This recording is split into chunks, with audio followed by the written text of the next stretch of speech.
Hello there, Nate Jackson, Criterion Collection Reviewer Guy person here, out of uniform, as you can tell. This isn't a. This is a kind of a special announcement I have to make.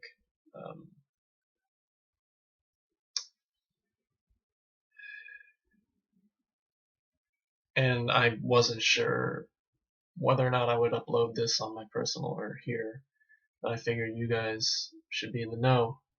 This is more about you and the movies we've seen. Where do we begin? So far we've made the first 200 films, and we've seen a lot of great films in the Criterion Collection. High and Low, George Washington, Diabolique, Beastie Boys Video Anthology, W.C. Fields, 6 short films, Schizopolis, Monterey Pop, My Life as a Dog, all kinds of great movies. And then, of course, we've seen a lot of crappy ones, like Night Porter, Picnic at Hanging Rock, Unbearable Lightness of Being, Hiroshima Mon Amour. Every time I say the title of that movie, I just get a weird taste in my mouth. So we've seen some bad ones. But I've always maintained, and you guys know this, that the worst film in the Criterion Collection is number 17. I think it's number 17. Salo, 120 Days of Sodom. And while you guys have challenged me on this, and there you are. But yeah, I still think it is the worst film in the Criterion Collection. And up until a few days ago, I had deemed it the worst film I had ever seen. I'd never seen a movie so offensive and so violent and so horrible. A movie that I never really wanted to see again. But a few days ago, I saw a movie that changed everything. I saw a movie that was pretentious, infantile, disgusting, and just was one of the I saw a movie worse than Salo.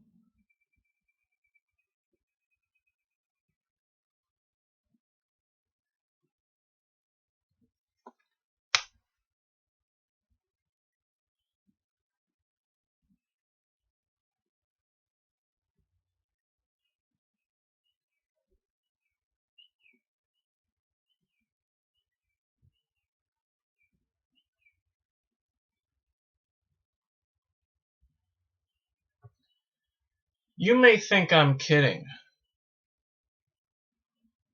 but I'm dead fucking serious. I'm serious, but I'm also impressed. I mean, they did it. They made a movie worse than Salo or the 120 Days of Sodom. And it's in my hands right now.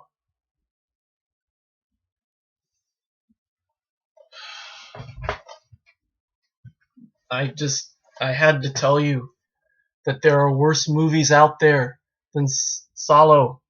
It's so, oh my god, it's crazy. I would much rather see. I mean, if I had the choice, if I was strapped to a chair and I had to watch one movie for the rest of my life,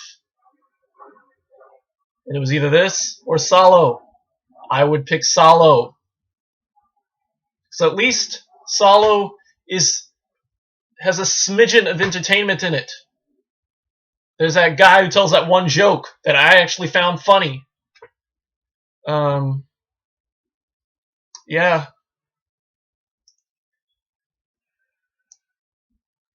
I mean, yeah. Yeah. Well, for those of you who don't know what this movie's about, I'll give you a little short summary. But it's it's so popular now, and just that you probably have heard of it, you've probably seen it, and you probably agree with me.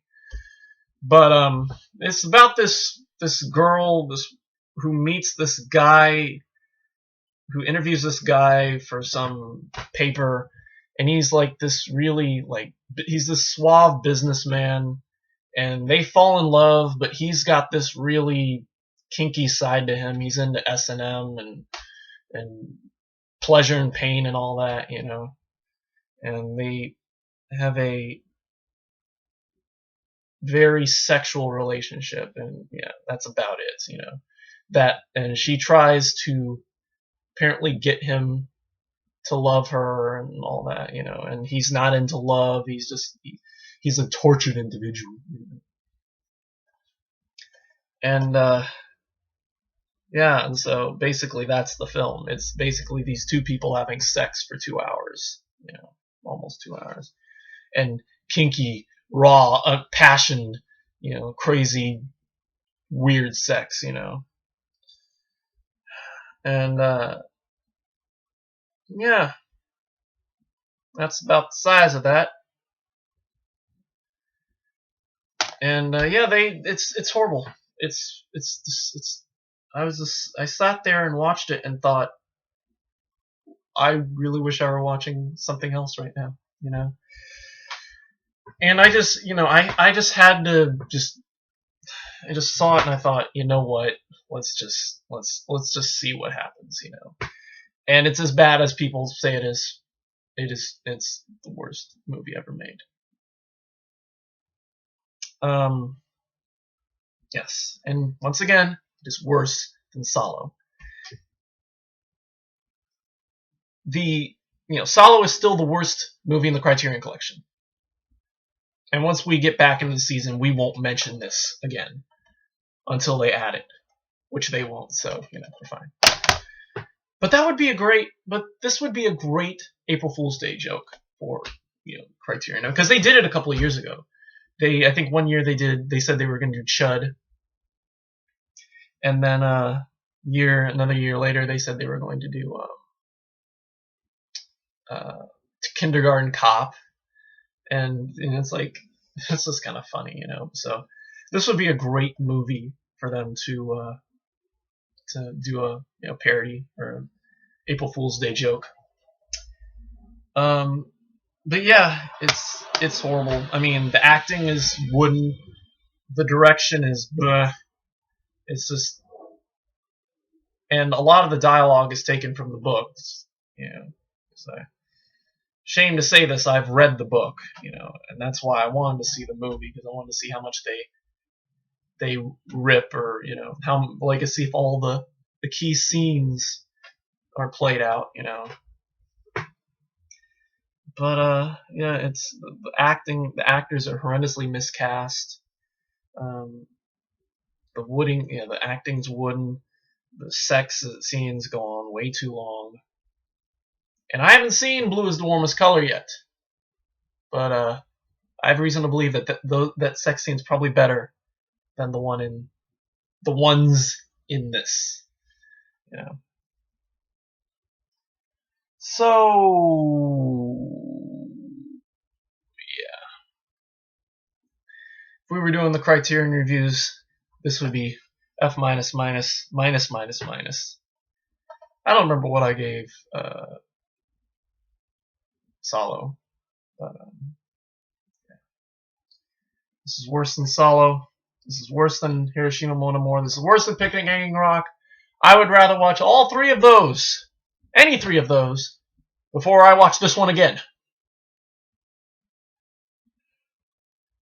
And if we were really doing the subtitles, we'd do bonus features, but I didn't watch the fucking bonus features. Are you fucking kidding me?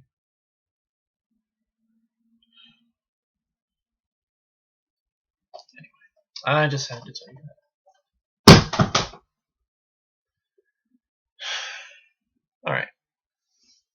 back to my vacation.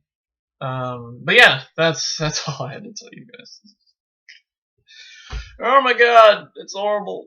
Apparently Criterion are doing Barnes & Noble sale. I have no money because I spent it all because I thought that they weren't doing one last week when I got paid. They started this week. So there's that. But hopefully if they're doing it till the end of the month, then next week I'll get a couple and I'll showcase them when we get back for real in the fall. And yeah, so anyway, well, that's it. Just thanks for listening or watching if you made it this far. And just don't. In fact, that should be the moral of the movie. If there's a moral, don't. Just don't. And yeah, so thanks for watching, and we'll see you in the fall. Goodbye.